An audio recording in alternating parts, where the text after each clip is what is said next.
Alô, amigos, eu sou Humberto Goulart, correspondente aqui em Brasília da Agência Servidores, e todos os dias a gente traz um assunto de interesse do servidor público. Hoje eu tenho o prazer de receber para uma conversa o Marcelo Vitorino, professor, consultor político, trabalha com comunicação e marketing político, para a gente conversar um pouco sobre comunicação política digital. Eu queria perguntar ao Marcelo sobre a importância da comunicação digital neste momento. Nós já tivemos uma eleição em que o digital foi importante. Acontece que nós temos agora uma crise do coronavírus que botou todo mundo dentro de casa e as pessoas precisam se comunicar por meio da internet. É um caminho sem volta, Marcelo? Como vai? Olá a todos, obrigado pelo convite. Eu tenho certeza que a eleição neste ano ela vai ter, de fato, que considerar a internet talvez como seu veículo principal de comunicação, dado que boa parte dos municípios nem não conta com campanha de televisão e os candidatos que são candidatos a vereadores também já não tinham um grande espaço, só que antes eles tinham que usar a rua. Então, as campanhas como um todo vão ter que adotar a internet, provavelmente, como canal preferencial de entrega da sua, vamos dizer assim, dos seus conteúdos. Mas essa é uma tendência que já vem acontecendo no Brasil desde 2008. Em 2008, foi a primeira grande campanha digital que teve no país, foi a do Gilberto Kassab para a Prefeitura de São Paulo, da qual eu participei.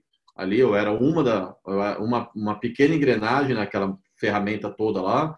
Então, e depois a coisa foi tomando mais corpo. Em 2018, com a possibilidade de impulsionamento, a internet pegou já um papel ainda maior nas campanhas eleitorais e agora, com a pandemia, provavelmente vai pegar um papel ainda maior. Então, todo candidato que quiser ter uma chance eleitoral, ele tem que conhecer minimamente como é que funciona essa ferramenta. Mas o problema é que não é como a televisão, né? Que televisão e rádio, por exemplo, é uma coisa só. Na internet você tem segmentações dentro do mesmo meio, o que dá também um desafio maior para os candidatos. Eu estava conversando com você a respeito de candidatos de antigamente, e eu fui assessor de imprensa e tive alguma experiência nisso, e normalmente o político gostava de contratar um assessor de imprensa, o cara que era meio porta-voz do político. Hoje, se o político não for um comunicador, tem alguma chance, Marcelo? É muito difícil você ter um político não comunicador se elegendo. Acontece, eu já vi em 2018, eu vi um deputado federal ter mais de 150 mil votos, sendo um comunicador bem fraco. Mas ele tinha uma reputação que o antecedia, né? Ele era conhecido pela pauta da educação no estado dele. Então, o fato dele ser um comunicador ruim não pesava tanto quanto a sua reputação. Mas não é o que acontece na maioria das vezes numa campanha eleitoral e, inclusive, hoje até, os mandatários têm problema. O mandatário hoje, que não é um bom comunicador, ele fica escondido. E aí você falou muito bem, antigamente os políticos contratavam assessores de imprensa. Hoje, eles querem que o assessor de imprensa faça tudo. E isso é um erro, porque mudou muito. No início, o assessor de imprensa... Quem que é o assessor de imprensa? É um profissional contratado para fazer relacionamento com jornalistas. Isso é um assessor de imprensa. Conforme a internet foi avançando, os políticos começaram a ter canais próprios e aí eles começaram a querer que o assessor de imprensa alimentasse os canais dos políticos também e se relacionasse com os eleitores. Mas não é a mesma atividade. Eu entendo que no passado foi assim, que o político conversava com o eleitor por intermédio da mídia tradicional. Então, o assessor de imprensa preparava um release, orientava o político na melhor forma de conversar, falava quem ia entrevistá-lo. Esse era um papel que se exercia. E aí, só que com a internet e também com a diminuição no quadro de funcionários dos veículos, o político tem que preparar seu próprio conteúdo. Então, ele tem que fazer seu roteiro, ele tem que gravar seu vídeo, tem que provavelmente editar, tem que saber responder aos eleitores nas redes sociais. É um trabalho muito mais amplo. Marcelo Vitorino, nós temos inúmeras ferramentas para se trabalhar. Hoje tem Facebook, tem WhatsApp, tem o Zoom, que nós estamos conversando por intermédio dele. O que é que o político tem que escolher e por que é que ele precisa de uma consultoria boa? Bom, É curioso isso, porque raramente alguém me pergunta isso. Eu estou muito feliz de poder responder. Internet não é a mesma coisa. O usuário, apesar de ser o mesmo usuário e ele entender a comunicação, quem está sentado na frente da televisão quer um tipo de conteúdo. Quem está escutando um rádio quer um outro tipo de conteúdo. Quem está lendo um jornal quer um outro tipo. Na internet, eu tenho subtipos. Por exemplo, quem está em redes sociais? Quem está em redes sociais busca se entreter ou se relacionar com pessoas. Ou seja, quem está numa rede social não quer aquele conteúdo político chato, quer um conteúdo que esteja dentro de uma história. Aí você tem que ter alguém que vai orientar o político a como, por exemplo, num exemplo bem prático assim, em vez de falar sobre uma emenda que foi destinada para a saúde e que aquele dinheiro foi destinado para a compra de uma ambulância, dentro do Facebook e do Instagram, eu deveria contar a história, por exemplo, do motorista de ambulância que agora tem aquele carro novo para poder transportar as pessoas. Eu poderia contar a história da irmã de alguém que foi atendido por aquela nova ambulância. E aí eu falo, olha, tá vendo? Essa história aqui aconteceu por causa de uma emenda que foi assim, assim, assado. Ou seja, dentro de rede social eu tenho que empacotar o conteúdo para uma narrativa que seja mais envolvente. Já no YouTube, que é uma outra ferramenta, eu tenho que me aprofundar no conteúdo, porque quem chega no YouTube, na maioria das vezes, não é alguém que estava passeando pelo YouTube, é alguém que pesquisou no Google por um termo. Quem pesquisa no Google por um termo quer profundidade, não quer conteúdo raso. Então, assim, estou dando só 2 exemplos, ou seja, eu posso usar vídeo, não tem problema nenhum, só que vídeo para redes sociais eu tenho que ter uma pegada mais de entretenimento, um vídeo para o YouTube eu tenho que ter mais uma questão de aprofundar o conteúdo. Então, um vídeo para o YouTube tem 10, 15 minutos e ele está ótimo. Um vídeo para Facebook tem 3. Um vídeo para Instagram tem 1. Se eu for mandar isso pelo WhatsApp, ele tem que ter entre 2 e 3 também, ser um link, ou seja, você não deve nem embedar. Então, é importante que o político comece também não só a ter uma assessoria, mas que ele também aprenda, porque senão ele fica cobrando assessoria, coisa que não deve. E nem sempre o assessor pode estar onde o político está, não é verdade? Nem sempre. E aí, e assim também, os assessores muitas vezes eles tentam falar, eu sou professor de marketing político, eu dou aula sobre isso, eu lido com essas pessoas todos os meus dias. É o assessor falando, eu não consigo convencer o meu assessorado que like não é importante. E aí dá todo um trabalho. Porque assim, like é uma métrica. O like é uma métrica digital, não é uma métrica do mundo real. Tem muito candidato, por exemplo, que tem 1 milhão de likes, mas na urna não tem nem 5 mil votos. Marcelo Vitorino, professor, consultor, e eu tenho uma outra curiosidade, que é saber o seguinte: na eleição que trouxe Jair Bolsonaro para o Palácio do Planalto, hoje o Supremo Tribunal Federal está atrás de saber se ele foi eleito com fake news ou falando o que tinha que falar. Como é que a gente limita isso? Como é que a gente vê o limite? Porque é preciso impulsionar. O que não é crime e o que é crime? Já tem esse limite? Já existe uma lei que diga isso? Já.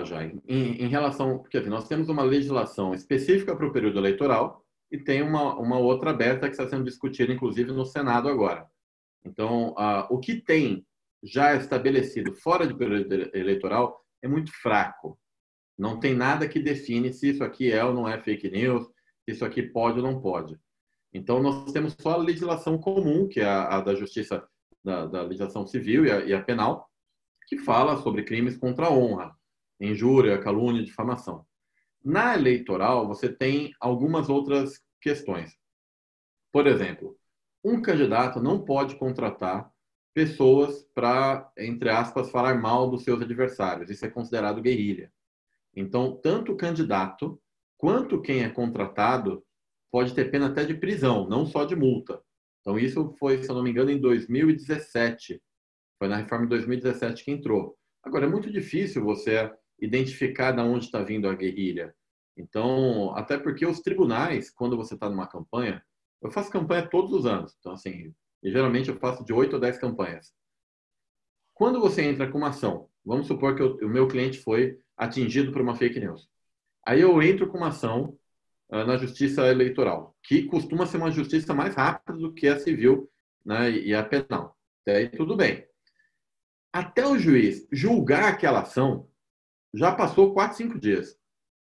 Então, eu já tenho dificuldade do juiz conseguir julgar, porque ele está num amontoado de processos e ele não consegue julgar antes. E a gente não tem uma vara especial para o digital.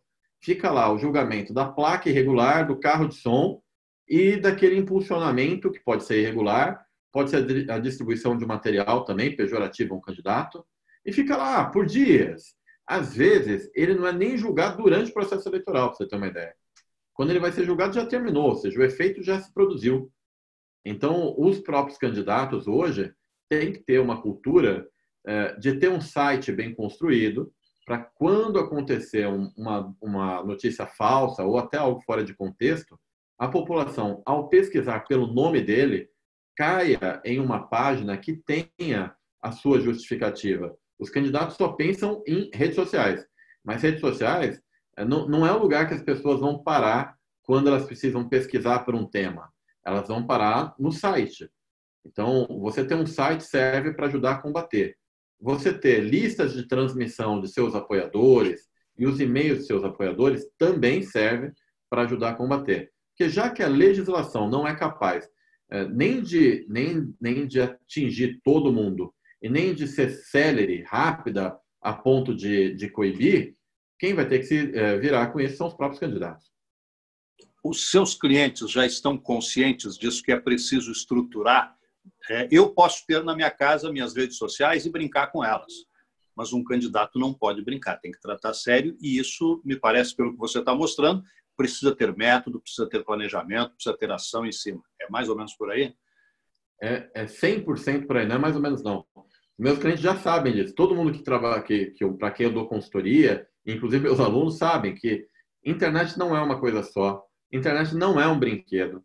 Para você fazer um vídeo bem produzido, você tem que ter um bom equipamento, um profissional para fazer enquadramento, iluminação, um microfone, tem que ter um roteiro. Ou seja, as pessoas falam, não, mas o presidente, por exemplo, ele fala de qualquer jeito e isso viraliza, né?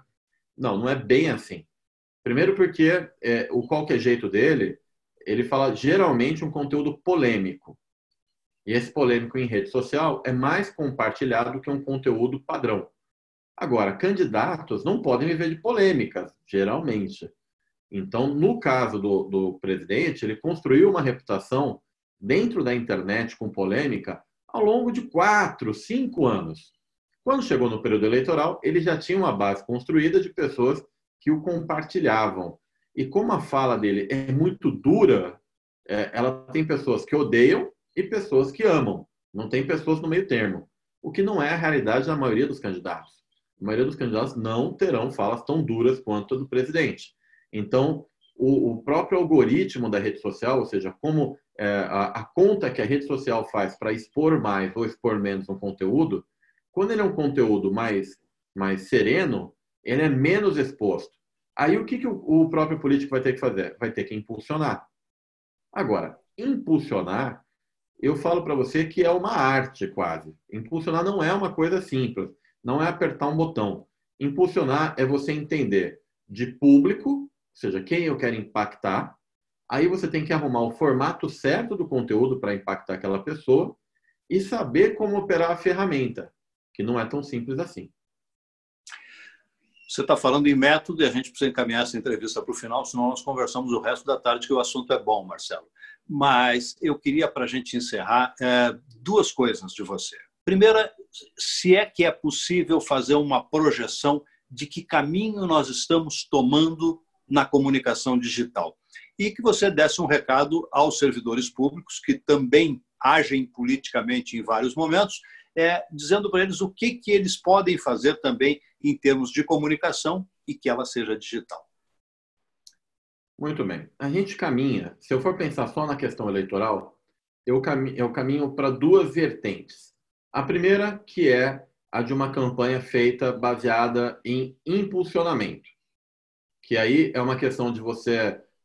É uma campanha muito parecida com a do Trump, em que foi identificado os públicos e foi testado quais conteúdos ia melhor para cada público. Então, ela virou uma campanha que não se pescava mais de rede, mas sim se pescava de arpão, para você identificar certinho. A segunda tendência é que seja uma campanha de mobilização virtual, em que os candidatos que vão se, vamos dizer assim, que vão se sobressair sobre os demais, serão aqueles que terão embaixo deles grupos de pessoas qualificadas e organizadas para compartilhar e para produzir conteúdo.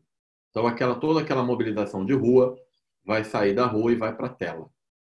Já para os servidores, o que eu sempre recomendo é prudência, né? Porque quem é servidor, muitas vezes aí está, ou seja, apesar de ter uma carreira, essa carreira pode ser manchada, às vezes, por um posicionamento, vamos dizer assim, muito franco em redes sociais, mas fora do momento. Então, o que eu recomendo a todos é tomem muito cuidado, principalmente com compartilhamento de notícias.